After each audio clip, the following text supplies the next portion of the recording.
right. Good afternoon. Happy Friday. How is everybody doing? So, today is Friday, and today is National Technology Day. So, welcome to National Technology Day. And you'll probably say, well, what does technology got to do with diabetes? I'm glad you asked that question. All right. So, for those of you who are hearing me for the first time, for those of you seeing me, my name is Trinette Stanford, and I am a nurse practitioner and diabetes educator. I'll keep all the other fancy language out, but then what I do is help people take care of their diabetes. And the thing is, technology has come into the field of diabetes, which is helping people take care of themselves. Now, in the context of the people that I take care of, I generally take care of people over the age of 40, mostly over the age of 50, and they have type 2 diabetes. I do have some people that have type 1 diabetes also, but that's what got me started on this technology wagon. All right. So for technology, we're going to talk about a couple of things. One thing we're going to talk about is testing, monitoring, and the glucose meter, the regular meter, where you can prick your finger. I'll show this one here. Prick your finger and use the strip. Um, Here's the lancet and um, the strips in order to um, to check your blood sugar.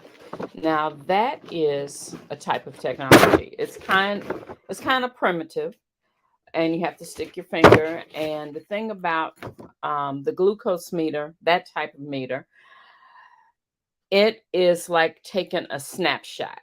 It is telling you what your blood sugar is at that point in time. And it doesn't tell you what your blood sugar was when you were asleep. It doesn't tell you. You have to check your blood sugar at that particular time in order to see what your blood sugar is. But they have come out with new meters, and there's a couple of types. There are continuous glucose meters, and one of them is real time, and the other one is intermittent scan. And I'm quite sure you've seen the Freestyle Libre commercials on TV. And what that is, that's intermittent scan type of device. What it is, you wear a sensor on your arm or somewhere. You have to put it on the fatty party arm. You don't want it in the muscle.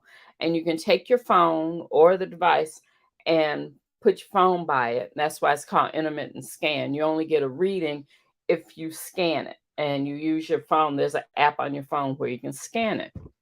And then there's another type that's called Dexcom, and the device, the sensor is smaller, and you can put it on your arm, but you can also put it on your abdomen or somewhere like that, and it's continually giving you readings. And the receiver that it has, all you have to do is look at it, and it will tell you what your readings are at that point in time. All right.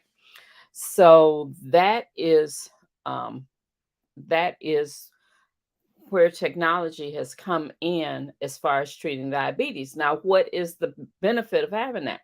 Well, especially if you are having trouble controlling your blood sugars, if you have to check your blood sugar several times a day, if say you're having trouble with blood sugars dropping too low or running too high, if your A1C is running 12, 13, and your provider wants to see, well, let's see where the problem is, and they want you to check your blood sugar, say 4 times a day.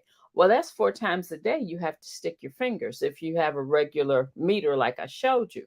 But if you have a continuous glucose meter, all you have to do is like do the scan or look at your meter and get the readings like that.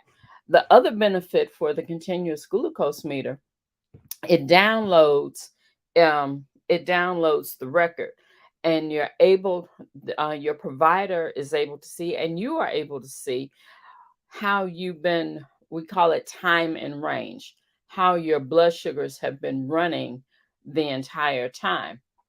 So that's the benefit of it, and it helps people keep their blood sugars in better control. In fact, I have a client that has one, and she was having horrible times with her blood sugars dropping too low. She would drop low several times a day. And after we explained to her, we changed her medicine. And then after explaining how the system works, then she hasn't had any lows since then, because of the awareness of what is going on. The good thing about the continuous glucose meter, it has alarms that you can set alarms to it, where it will set off an alarm if it drops too, if it's going too low, or if it's going too high, so it can let you know, hey, you're getting ready to get into trouble, so it's better that you do something right now. And that's the beauty of the technology for diabetes. All right, so that's the continuous glucose meter. Now, also, technology is in place as far as insulin delivery system, and that is really beneficial. Remember, I said I take care of people generally the age 50 and above. And what happens as people get older, you start having problems with dexterity, as far as holding pens or drawing up insulin, and plus having problems with their vision, that their vision may not be as acute or as accurate as it used to be. And you're talking about drawing up insulin in a needle with little bitty tiny lines. um, you're more apt to give an inaccurate dose of insulin. So, the technology piece, they have come out with insulin pens. And what it is a pre-filled cartridge. And what you do is you dial in the amount of insulin that you're supposed to get, and it's large lines, and plus it's a click, for every unit it's a click. So it's really good for people who have dexterity problems and they have vision problems, and they're less apt to have dosage errors as far as that's concerned. And then also there are other pens that that's connected with technology. And what it does, it it will only give you an injection at one point in time, and it prevents you from taking too much insulin. And that's really good for people who may have some memory issues, that may think, okay, I didn't take my insulin and it really did, and try to go give it again. Well, these smart pens, and that's what they call, these smart pens will not deliver any insulin. If the person has had the insulin, it will not double dose it. So have, um, they will not get an overdose of insulin, which is very key. And then the other technology piece I want to talk about as far as insulin delivery are insulin pumps. And what it is, and that's I know it used to be particularly reserved for people with type 1 diabetes, but now, especially with people who are on who have to have multiple injections on they have type 2 diabetes, or they're having difficulty being controlled, then the insulin pump is a great device to use. And the thing about the pump, again, there is a probe that gets placed somewhere on the abdomen, or usually on the lower part, and on the abdomen, on either side, or the top of the buttocks, or somewhere like that. And it's attached to a device that has the amount of insulin to be delivered. And what it does, and don't want to get too technical, but it mimics what your body normally does. It will give you a slow release of what we call basal insulin. It will give you a slow release of insulin throughout the day.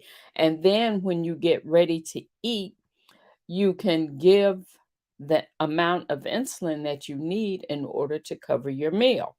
Or if by any chance your blood sugars are running too high, you have the ability to give yourself additional insulin in order to bring that blood sugar down. Now, technology has really come really into play because we have what we call a closed loop system where the remember I talked about the continuous glucose meter? Well, the continuous glucose meter and the insulin pump communicate with each other. So the meter senses what the blood sugar is doing, and it will tell the pump how much insulin to deliver in order to correct it. So it's an auto correction type thing, and that is really good. I know we usually children, they use it for children, but also for people who are having difficulty, extreme difficulty in controlling their blood sugars.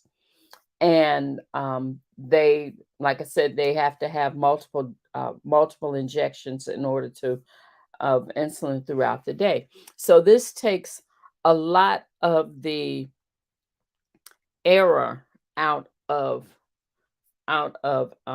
giving medication, and hopefully it will bring their blood sugars down to a normal level or closer to normal. So it improves their readings. It improves their A1C. So that's how National DEG technology marries with diabetes. They are um, there have been new developments in order to help improve the care of diabetes using technology. And it and some there are some factors. It all depends. The continuous glucose meter, which is really good. Like I said, if you have to check your blood sugar several times a day, it is a good thing to have. You would have to have a prescription from your provider, and it all depends on your insurance carrier also. Your insurance carrier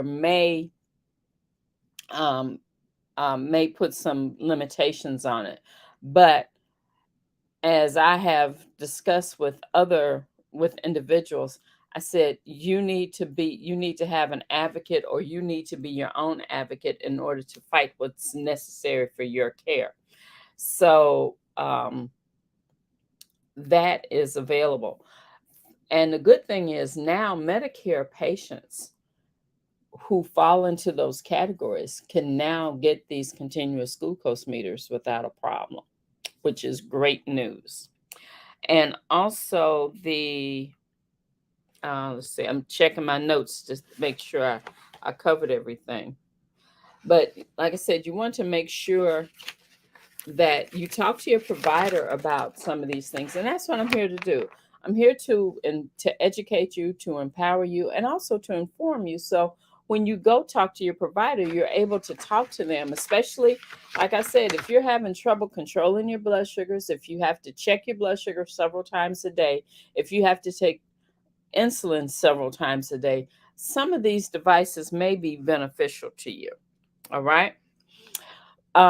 When you're checking your blood sugar, in order to make sure that you're getting an accurate reading, and if you're using the meter where you have to do a finger stick, one thing that you must do, make sure you wash your hands before you check your blood sugar. Because the thing is, if you have peeled an orange or eaten something, that can cause you to have inaccurate readings. Okay, whatever's on your hands can skew or can alter the results that you're getting. The other thing is when you go and get your blood work done, and We always want to know what our A1C is. How is our A1C? If you are anemic, or if you have sickle cell anemia, the A1C may not be as accurate for you because of those issues with your blood.